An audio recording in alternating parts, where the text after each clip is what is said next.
2 out of 3 Gen Xers never got a tattoo. You're one of them. Every so often it comes up. Somebody at a cookout who's known you for years notices your bare arm and asks the way somebody asks a question they're embarrassed to ask. Wait, you don't have a single tattoo? Small pause. You watch them adjust something behind their eyes. For half a second, you became slightly suspicious, or interesting, or principled, or stuck in 1987. They can't pick which. You shrug, refill the cup, move on. But part of you noticed how surprised they were. Frank, by the way, that's me. And there's a whole psychology behind that blank arm. One that's more interesting than people assume. Here's where you sit historically. You are the bridge generation on tattoos. You watch the practice turn from biker thing into normal thing.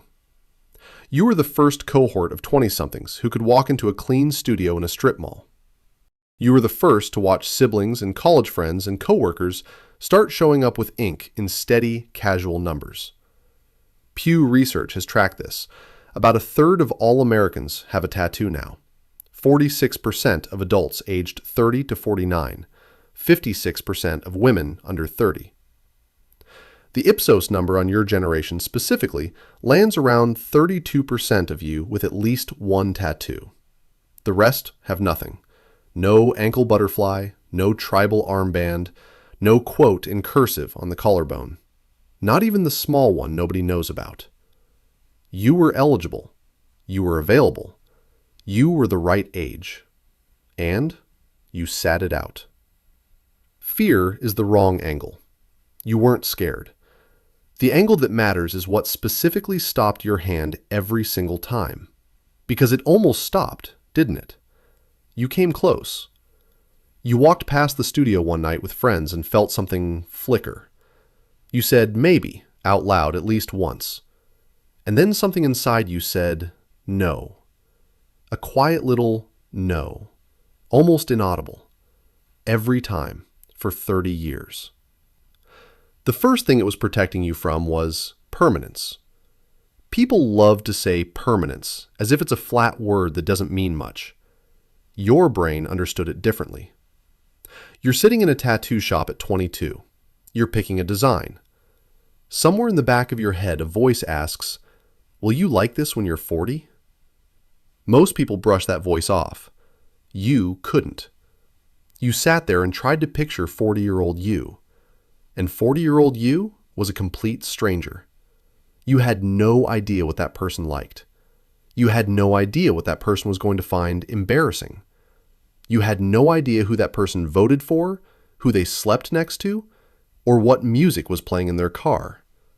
You thought, I am not making a permanent decision on behalf of someone I have not met.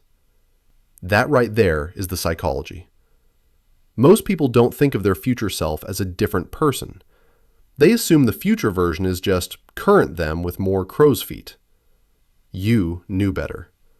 You'd been a completely different person at 15 than you were at 22.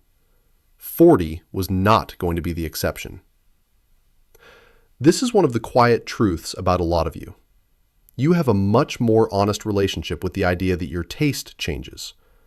You watched yourself love Limp Bizkit and then quietly stop loving Limp Bizkit. You watched yourself wear a goatee and then take it off and apologize to a mirror.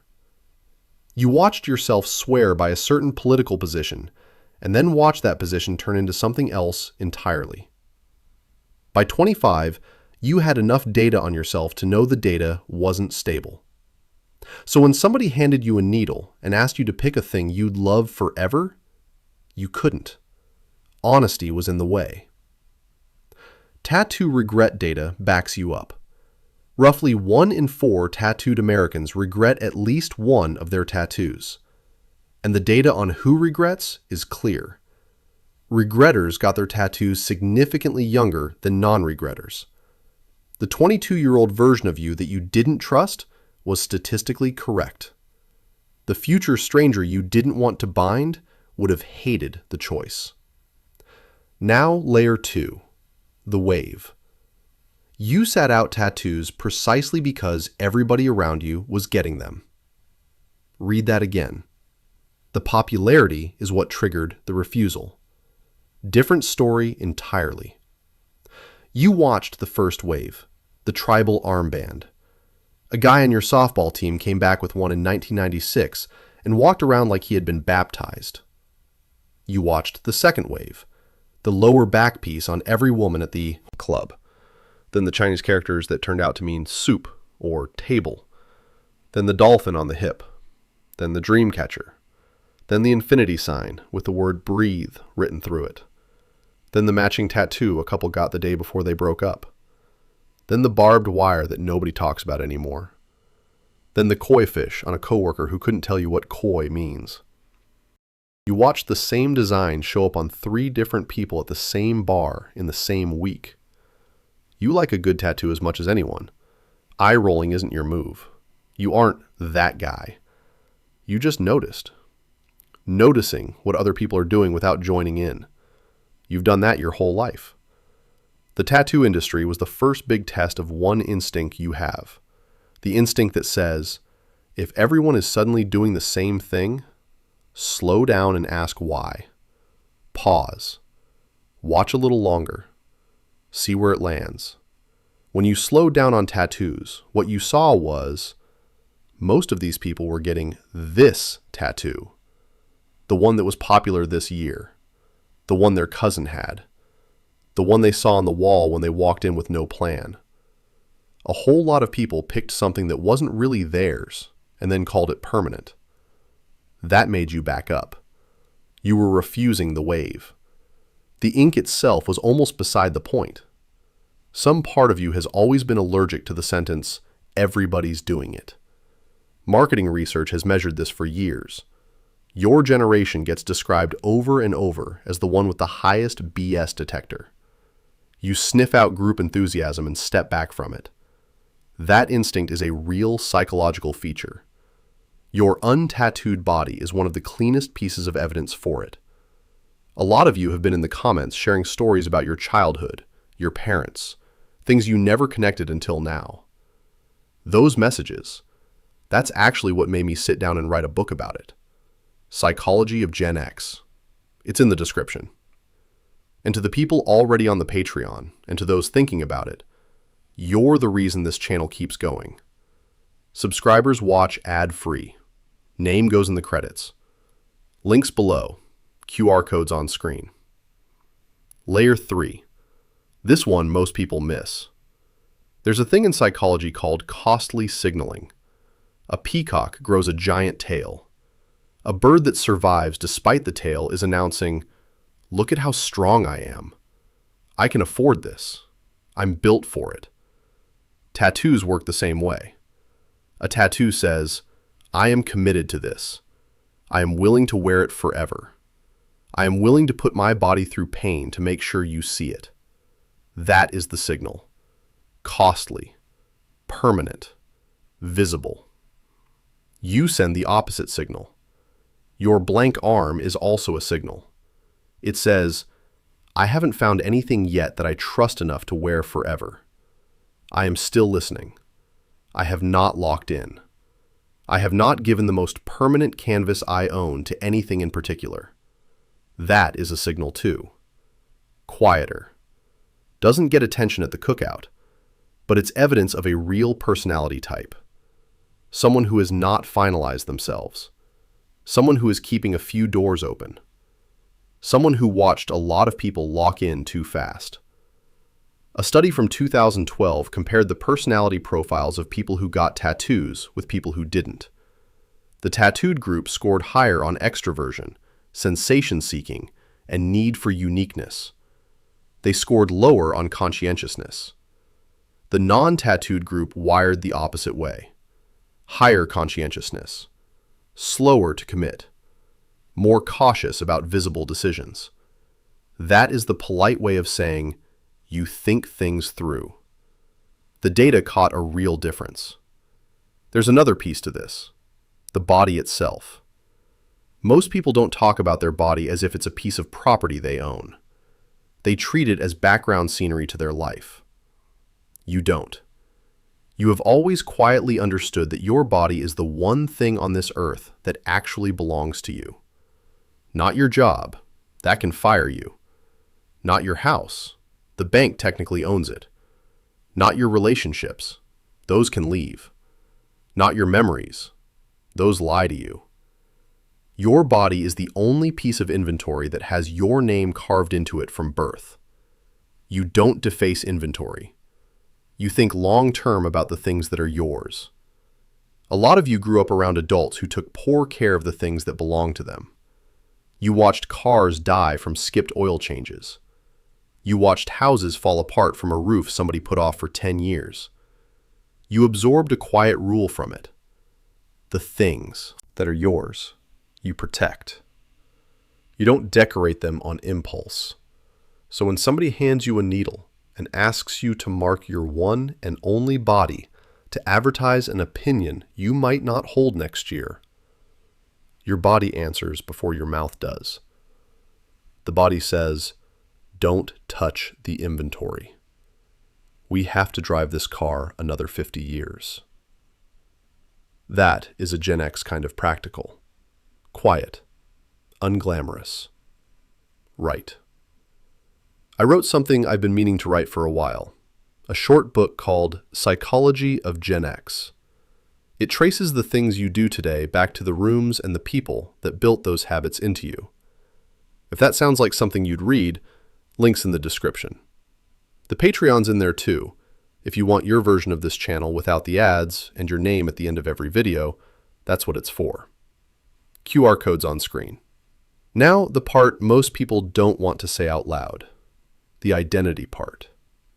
When you ask tattooed people why they got theirs, the most honest answer tends to be some version of, "I needed something to point at when somebody asks me who I am." Pew's data on this is striking.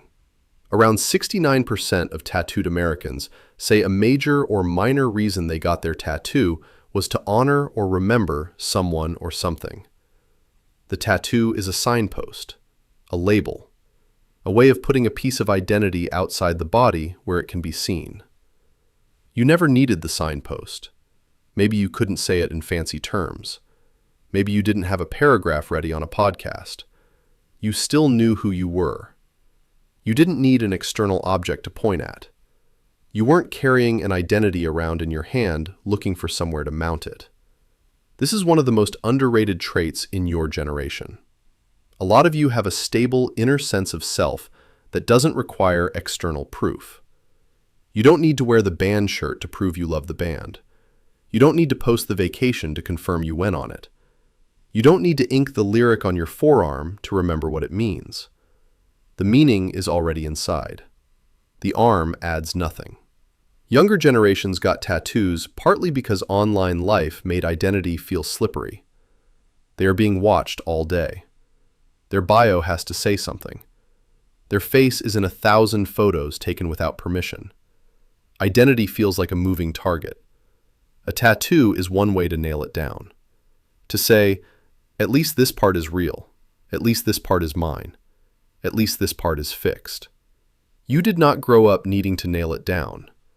You grew up with a self that was allowed to be private. Nobody was watching. Nobody needed proof. So the body stayed blank. One more piece under all of this, and it might be the strangest one. You have a relationship with regret that other generations don't. Most people, when they make a decision, assume they'll work the regret out later. They assume they can adjust, redirect, walk it back. A tattoo is an interesting test case because you really cannot walk it back. Removal is expensive, painful, and incomplete. So the tattoo becomes one of the few decisions in modern life that is actually committed. A lot of you are allergic to making committed decisions you can't refine. That is a feature. You watch the world break enough times to know the smart move is to keep room for the next adjustment. You don't want to be locked into the 22-year-old's politics. You don't want to be locked into the 22-year-old's relationship. You don't want to be locked into the 22-year-old's tattoo. You leave doors cracked. You hold on to options. You keep the receipt. Plenty of decisions get made on time. Indecision has nothing to do with it. You just learned that anything fixed is usually waiting to embarrass you later. The tattoo is the fixed thing. You don't make fixed things lightly. That is a learned skill. Fear has nothing to do with it. So when somebody at the barbecue says, "Wait, you don't have a single tattoo?" what they're really asking is, why did you opt out of one of the loudest visible commitments of our adult lifetime? The long version of the answer is this. You run a different algorithm than most people. You take a permanent decision seriously. You don't trust temporary urges. You don't trust group enthusiasm. You don't trust the version of you that picked the song you're currently embarrassed by. And you don't want to staple anything to your body that the future stranger living in this skin will have to clean up. Here's the closing thought.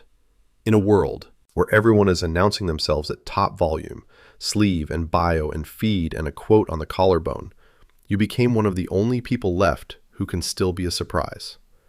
Somebody who has not already told everyone what they think before they speak. Somebody whose identity is not pre-printed on the wrapping. Somebody who held back, watched the wave, ran the test, and decided the cleanest move was no move.